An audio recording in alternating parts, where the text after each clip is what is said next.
Which of the following answers refers to industrial and manufacturing control systems? We have a bunch of acronyms here, so let's go over what they are. I work with EDR a lot at work, so this one's easy for me.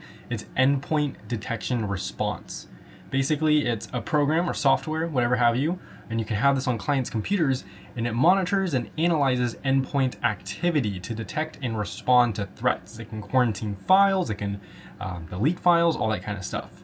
Now it's focused on security, not industrial and manufacturing control, so it's out of here. CMS is content management system, and this is used to create, manage, or modify digital content, and it's usually used for websites. It doesn't control industrial processes. If anything, it just controls what you are able to see.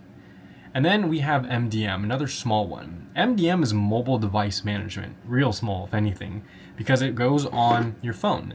And it's software that allows organizations to control and to manage and secure mobile devices. These could be like work phones, phones on a network, all that stuff. It's unrelated to industrial control systems.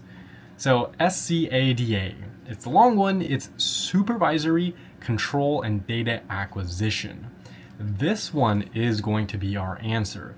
The SCADA, Supervisory Control and Data Acquisition, refers to industrial and manufacturing control systems. It's a control system architecture where it uses computers, network data communications, and graphical user interfaces for high-level processing and management.